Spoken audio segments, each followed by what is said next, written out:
নমস্কাৰ মই বৰ্তমান উপস্থিত আছোঁ অসমৰ পৰ্যটনসকলৰ এক কেন্দ্ৰবিন্দু হিচাপে খ্যাত শ্ৰীমন্ত শংকৰদেৱ কলাক্ষেত্ৰত মহাপুৰুষ গুৰুজনাৰ নামেৰে এই শংকৰদেৱ কলাক্ষেত্ৰ নামকৰণ কৰা হৈছে। এইটো এটা সাংস্কৃতিক ভৱন যিটো গুৱাহাটীৰ পাঞ্জাবাৰীত অৱস্থিত। 1986 চনৰ 5 আগষ্ট তাৰিখে অসম চৰকাৰে সাংস্কৃতিক ঐতিহ্যৰ উন্নয়ন আৰু সংৰক্ষণৰ অৰ্থে আৰু নৃত্য নাটক সংগীত কলা সাহিত্যৰ কেন্দ্ৰ হিচাপে এইটো প্ৰতিষ্ঠা কৰিবলৈ সিদ্ধান্ত লয়।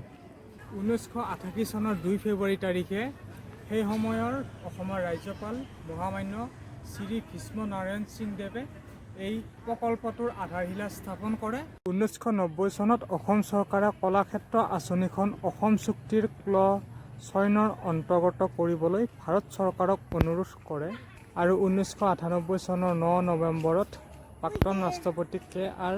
নাৰায়ণে এই প্ৰেক্ষাগৃহ মুকলি কৰে, অৰ্থাৎ শ্ৰীমন্ত শংকৰদেৱ কলাক্ষেত্ৰটো মুকলি কৰে। ইয়াত অসমৰ সংগীত জগতৰ বিখ্যাত শিল্পী ডক্টৰ ভূপেন হাজৰিকা দেৱৰো এটা সংগ্ৰহালয় ইয়াত আছে।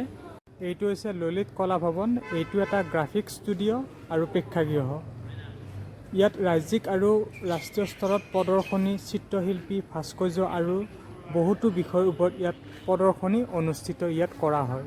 এইখন হৈছে এখন শিশু উদ্যান আৰু এইখন ভৱেন্দ্ৰনাথ শইকীয়া, যি এগৰাকী ঔপন্যাসিক, গল্পকাৰ, নাট্যকাৰ, চিত্ৰনাট্যকাৰ, গীতিকাৰ আৰু বোলছবি পৰিচালক আছিলে আৰু তেওঁৰ নামত এই উদ্যানখন উৎসৰ্গা কৰা হৈছে, য'ত শিশু পুথিভঁৰাল, পেট্ৰ'কেমিকেল গেলেৰী, চলাৰ হাট আৰু পুতলা সংগ্ৰহালয়ো ইয়াত আছে।